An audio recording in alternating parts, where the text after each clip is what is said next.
Welcome to the Sourcing Hero podcast, produced by Una, a group purchasing organization that empowers sourcing heroes, and Art of Procurement, the world's largest procurement podcast network. I'm your host, Kelly Barner. The goal of the Sourcing Hero podcast is to capture the epic stories of people who are rising up and beating the odds to create exceptional value within procurement, directly from those heroes themselves. Today, my guest here on the Sourcing Hero podcast is Joe Davis. Joe is a managing director and senior partner at the Boston Consulting Group, better known as BCG, and he's also the author of The Generous Leader, 7 Ways to Give of Yourself for Everyone's Gain, a book that was published this April. So hi, Joe. Thank you so much for being with me today.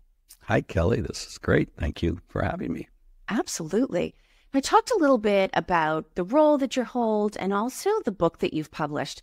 But before we get into talking a little bit more about the idea of generous leadership, what else is it helpful for people to know about your background or your professional journey?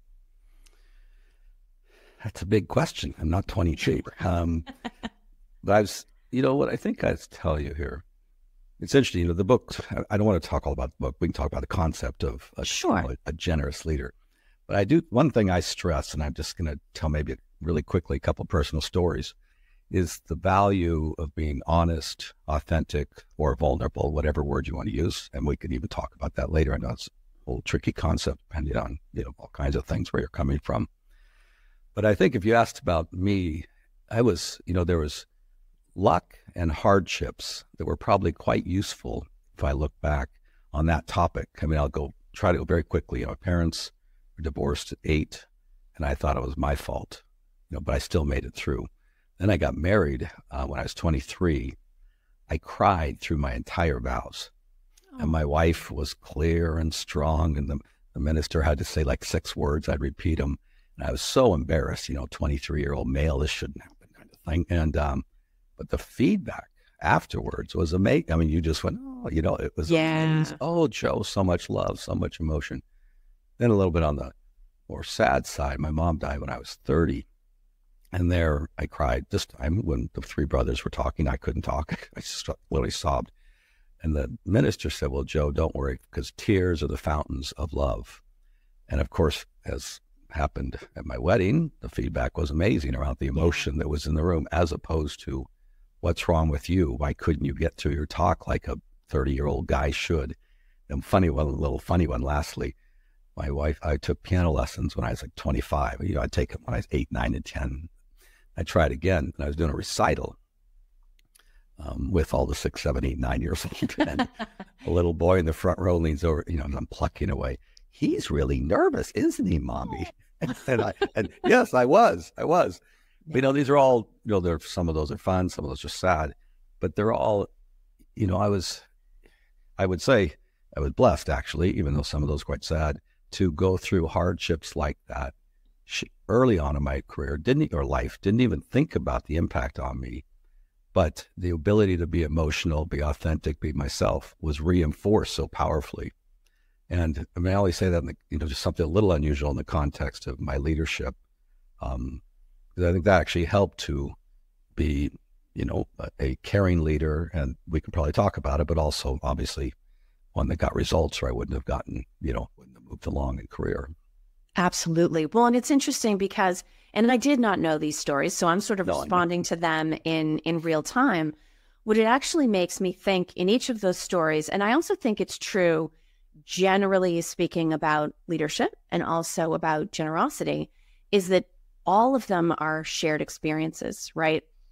A death is a shared experience. A concert is a shared experience. So a wedding is deliberately a shared experience. It's a community that comes together. And you don't need to have leadership if you're a lone wolf, right? And there's also, sure, we can be, I guess, generous with ourselves or forgiving of ourselves or something. But to me, true generosity requires sort of a beneficiary and a benefactor, right? You need sort of both of those sides. When you think about, and all in this context of community, which exists in the workplace, How do you explain or define what generosity means? Yes. Yeah. And this goes exactly to the point you just made. It's not one way. I mean, yeah, it would go nowhere. I think either what generosity means or what I think of as a generous leader is someone who gives of themselves freely without expectation of direct personal benefit to help others grow, develop, and thrive at their full potential. So by definition, to the point you said a minute ago, I don't know how you would be a generous, a caring, someone who leads from the heart, servant leader without someone to be serving or to help grow. But to me, it's really all about helping others, develop to their full potential. Yeah. And one of the things I had actually commented to you just before we started recording, because I'm fortunate, I have a copy of your book right here with me, and I've been sort of flipping through it. A long time ago, I started to see the value of reading forewords and introductions. I mean, yes, of course, you read the book, right? When I was in college, you skip past the forward and introduction because you had so many pages you had to read, right? But a long time ago, as I started thinking more about reviewing books and talking to authors, I recognized that really the richness is before the book begins. And you have the foreword written by Fiona Hill. She's a senior fellow at the Brookings Institution. And as you would expect, she clearly thinks you're a lovely person and thoroughly enjoyed the book. But it made me more think, can you be a generous leader if you're a jerk? Just to make it really blunt, right? It's almost like it increases or hopes to increase the alignment between the type of people that we elevate in companies if we're prioritizing this type of a leadership style where it can't be purely metric driven. It can't be purely measured results driven. There has to be something else that you're going for at the company that makes it impossible to separate how a person leads from who they are as a human being 24/7. Yeah, that's actually a very rich question. There's there's so many pieces to it. First, I got to comment too. I agree with you. I didn't read the forwards and the intros, and now that's exactly what I read first. And then you have a sense. It's kind of funny because we never read them when we were younger and what we were thinking. It's interesting because you're right. Well, let me first say you used the word jerk. As I was writing this and I had a coach helping me think about getting out of my head what was, she said, well, why'd you do that? Well, I don't know. It's just what you do. But you can't write. It's just what you do in a book. You have to explain where it came from. But we talked about the fact that if someone really has no interest in bringing the heart more into their leadership, they probably will never pick my book up. And that's just is what it is. Now, I think to your point, though, I think, even, a heart-led leader, whatever, you still have to get results. I mean, Joaquin Duato, the CEO of J&J, this stories about, some of his stories in here. He said to me, Joe, he said, you can try, do a good effort, and that's all well and good, but everyone knows you have to get results. Yeah. Then interestingly, he said, but the sooner you get past yourself and have the maturity to realize it's the others that you're going to do that with, and the words he uses, tap into the humanity of your team, the sooner you'll actually get really good results. Yeah. So it doesn't, you can't not get results. But I actually think we could talk about this more deeply if you want, but I think, the command and control days are over. I mean, I won't pick on the person, but we watch the dismantling of GE right now, General Electric. It's just in the news. I'm not commenting. I don't know anything anybody else doesn't. And you can think about how that place, the culture was developed by, the leader when I was younger.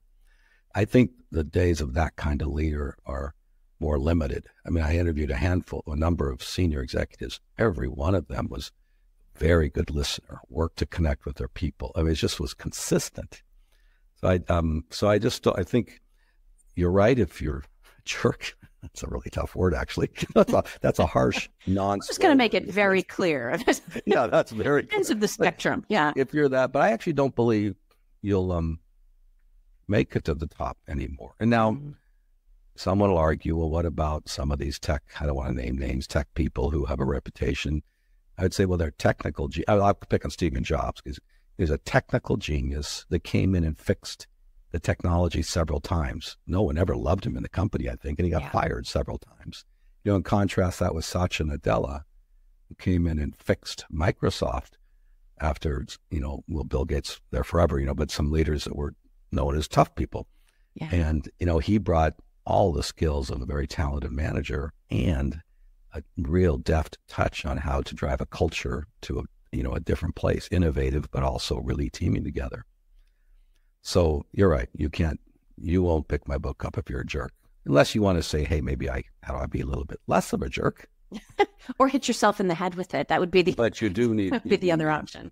You have to bring both sides to really be an exceptional leader, great management skills, and I think real heart-led leadership skills. Yeah. Now, when we think about the role of humanity in the workplace, I think that was the word you used a couple of minutes ago, I can see where it would be easy to be generous around, okay, this particular employee is maybe having some, health difficulties in their home, or maybe they've had to move for some reason, or maybe there's been something destabilizing on the team that they're working on, or the challenge that they're directed at. And so maybe you cut this person a little slack and you check in a little bit more often to make sure they're okay personally. But when we think about someone's roles and responsibilities to that idea that you do still have to deliver results in the workplace, how does generosity come into play when you think about someone's professional scope or responsibilities beyond just being sort of forgiving? Okay, this is the human part of your life and the piece of it that comes to work. But how do we actually practice that generosity around the work that happens in the company? Yeah, but I'll answer that, but I'll first comment the fact that you even said you pay attention to their lived experience at this moment and maybe cut some slack is a big change from, I think I'm older than you if I look at the picture, but it is a big change from 25 years ago. You didn't bring your problem at home to work. Somebody might have cared, just nobody ever talked about it. So that alone actually is quite a change. Now, I think the thing here on this whole generosity, remember, is the premise is helping others to thrive at their highest potential. You want people to perform as best they can, bring everything they have. So I do think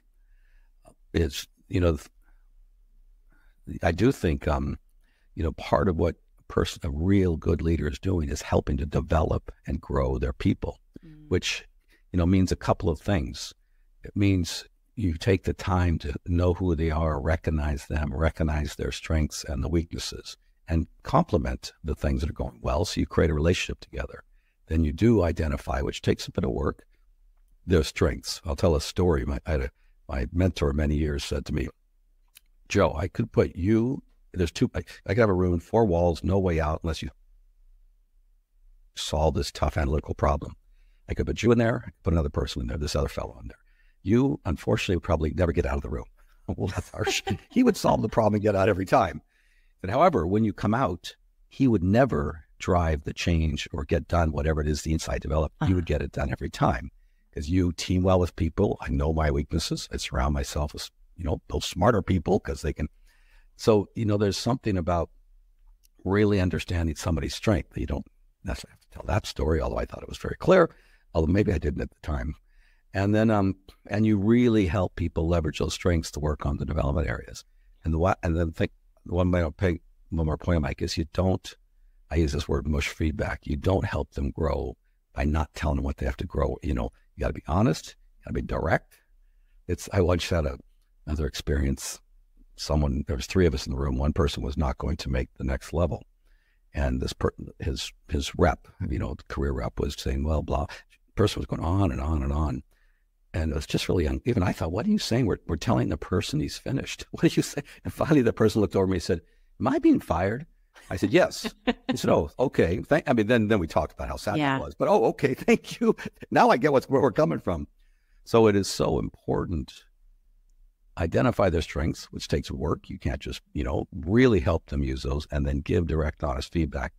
Ideally, I'm giving kind of action items here too, but ideally more in the moment than not. So I think that is a way to, quote unquote, be generous and develop and develop others.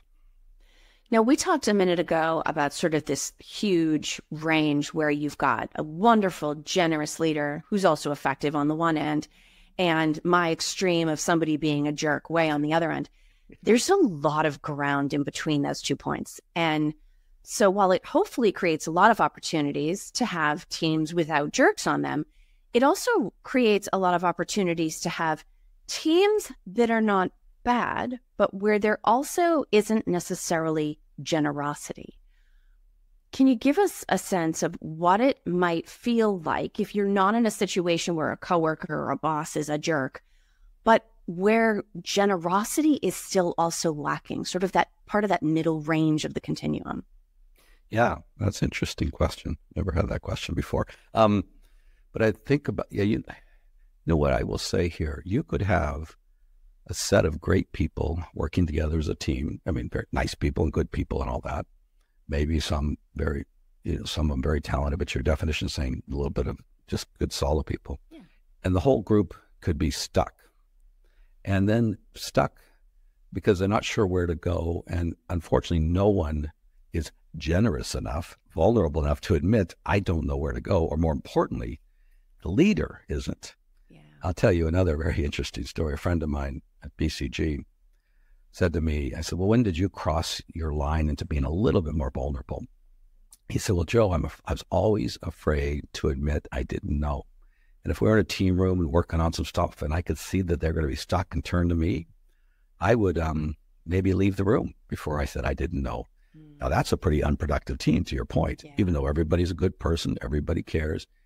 And this person said, one time I decided to say, okay, I don't know. He said, I don't know either. And whew, this breath of fresh air goes, everything. Oh, you don't know. Oh, none of us know. Oh, wow. And they all got released, and then they just started debate, discuss, think it through, be creative, and cracked it.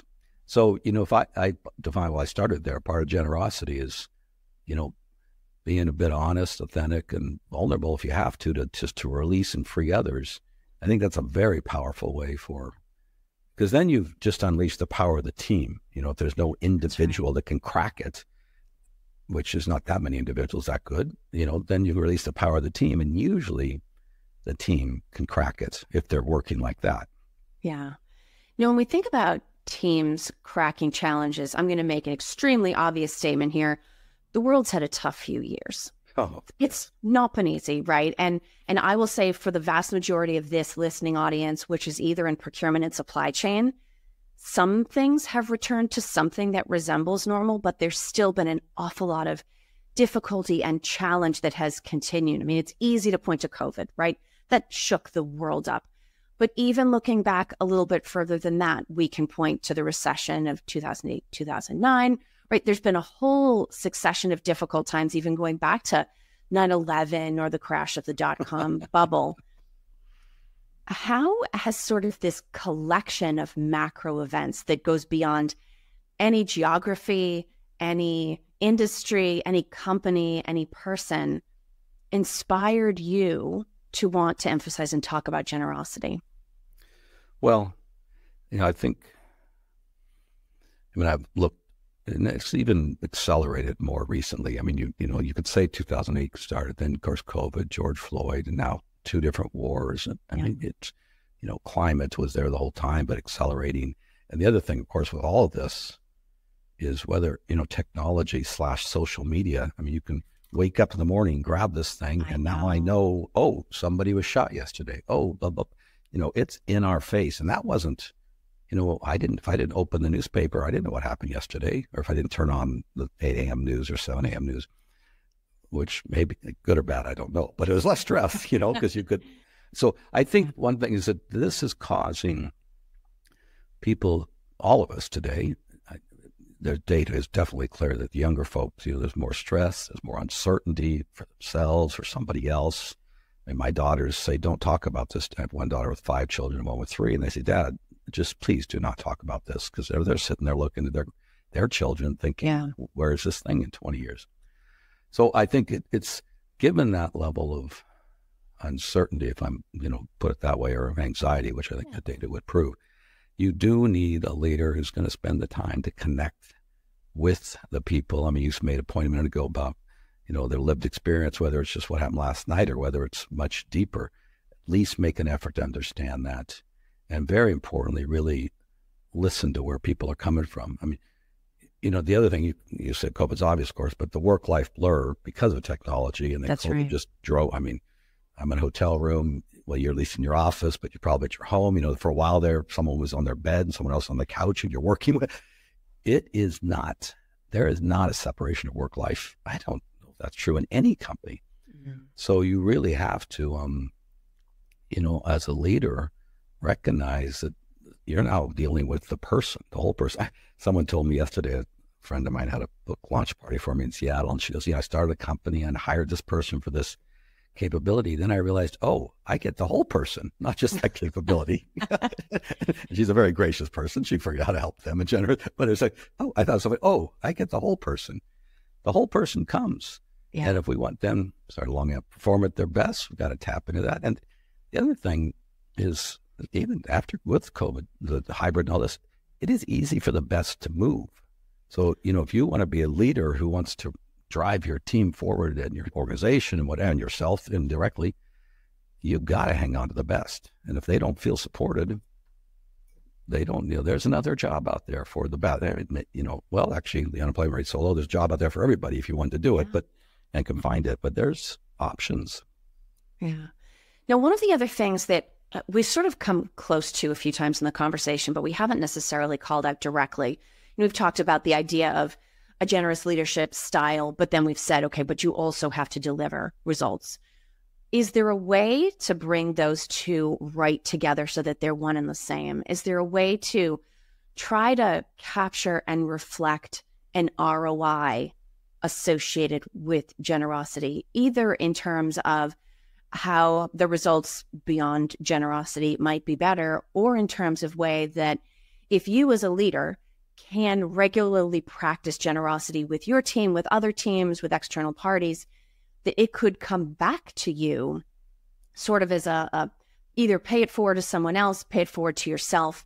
How might we think about the ROI? Because I'm sure in order to practice generous leadership, you have to put more of yourself in work, right? And that can be exhausting. It takes more energy and more focus and more discipline than just, filling a spreadsheet, whatever your job happens to be. Is there an ROI that can incentivize us forward through any challenges? The richness, the way you said that, because of course, if you start off not caring, I'm not sure how to answer your question, but most of us care, or someone said, how do I decide to care? Well, think about something you love, your spouse, your partner, your children. Just translate that care and that love to work. But there's a couple, of course, the very basic ROI is, as I just said, if you inspire, motivate, and grow the best, your team will perform better and you will perform better. I've got to go find studies to prove that, but I'm sure it's pretty provable. A friend of mine, BCG, told me she's a Black woman and she used to code switch, and it's just tiresome. And, you talk about tiresome. She just couldn't be herself. She finally said, wow, I'm just going to be me, connect my team, talk as I talk, let my hair be as my hair. And she said, the best thing is I discovered I got all the best people to work for me because I was authentic. And then there's all the obvious benefits. That's one benefit. I do think, then of course, so there's the numbers. Then don't forget metrics wise, the attrition of your team is lower than the attrition of the other team. That looks good. Your team is performing more highly as individuals. And when you review this, this person actually drove the individuals to be better. They must be a good manager. You get promoted. Those are all crass, but real. I do think, to your point, though, I say this thing, small acts, huge impact. And by that, say hello to somebody, thank them, congratulate people on a job well done, congratulate them in front of others.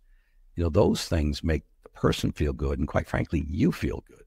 So, so I do think there's also this indirect benefit of, you just go home at night thinking, what a great day. These three people felt rewarded by my connecting with them. Now, if you're really a jerk, we're back to your starting question. I can't help you. The other thing I'll say is, if you think about it, some of these hotshot leaders right now that are press all the time, who I don't think you'd define as generous, maybe someone has an electric car company, performance, that person's companies is tanking, People are quitting. We all read it. Now, that person's such a genius, they'll figure it out, I believe deeply. Yeah. But it's kind of interesting. It's going the other way. And it's now there's a lot of factors going into it, but we hear about the attrition in those places, that for sure. Absolutely. And that pressure is something that people feel. I remember being in business school and learning about, you mentioned GE, the GE system for, what is it, the bottom X percent just goes every year. Right. And 1, 2, or 3 in company or you're out. I mean, business, Exactly. So you can think to yourself, oh, well, I'd never be in that bottom percent. I'm going to work really, really hard. But it's still always chasing you. It's still always there, right? As opposed to something that sort of lifts you up or incentivizes you forward, something that's chasing you with teeth from behind. It does set a tone for the workplace. And even if you have somebody that's, I'll say, eccentric enough to make electric cars, send things into outer space, do things with satellites, right? You've got like things sort of all over the place. Just like there's an indirect ROI to generosity, there is an indirect and also probably a direct cost to eccentricity. And people, to your own point, everyone does bring their whole self to work, whether they intend to or not. And how everyone else interacts with that becomes part of the output, part of the company culture, and part of people's decisions to join, stay, or leave. Yeah, I think that you just made a very important point. It becomes a part of the company culture. And someone asked me about setting cultures, and that's a tough question. Because if I actually look back, I think the highest values companies were founded. Their founder had very clear, J&J, they had clear values, the credos there. Procter & Gamble, where I worked, BCG, where the values were set at the beginning, and they were so clear. And and then of course everyone does the best, and it's harder to be not that and turn into that. I'm not quite sure that's so easy. But, anytime you start an organization, you can start with those fundamental values, which the culture. But you can spin a culture out of control pretty fast if some of the points you made. If you're, I'm the bottom 10%, I'm out of here. Well, everybody is going to be kind of not fighting with each other. Everyone's going to be kind of pushing each other, maybe positively, but probably not, Yeah. Now, Joe, as we start to wrap the conversation, we actually have a tradition here at the Sourcing Hero. And every guest gets inducted the very first time they go through. I'm going to give you 2 questions. You can pick either one. Oh, I get to pick. And you get to pick, and there are no wrong answers. So no pressure. This is not like an elimination round. There's nothing snapping up from behind. There are no wrong answers. But your options are either, what does the idea of a sourcing hero mean to you? Or how would you describe what heroism looks like in a business context? Can I answer both of them quickly? Yes, you can. Because the first one, I was thinking about this conversation beforehand, and procurement and sourcing and all that, and it's like the sourcing hero is the person, all of the people in these roles who actually help us get this economy back on track on that element of it.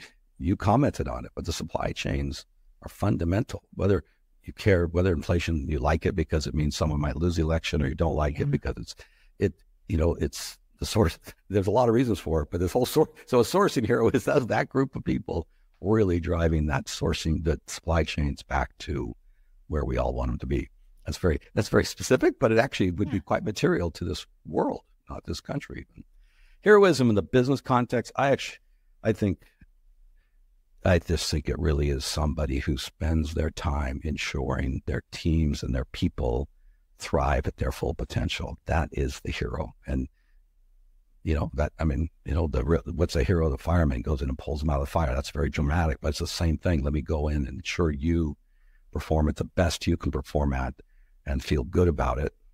That is someone who's a hero, as opposed to how am I performing? It's more how are you performing? Actually, isn't that the definition of heroism? You're usually helping somebody else. I think we could go look it up. It probably is. We're back to something else that has to be collective, right? Yeah, that's right. That's a very interesting point. So, Joe, this has been a thoroughly enjoyable half hour. The time absolutely flew. Obviously, we encourage people, check out the book, The Generous Leader. But if people want to learn more about you, about the book, where would you direct them to go? Well, I do have a website, joedavis.com. It's rather sterile. I mean, it's a nice website, but it's this one. But I've actually learned to use LinkedIn. So if someone wants to connect, and I've learned that I have to go read the messages. It used to be, sounds a little funny, but when I was leading North America, the messages were all, I want a job. So I never read. Now there's messages, hey, would you want to speak here? Hey, I got to read these messages. So I will read the messages.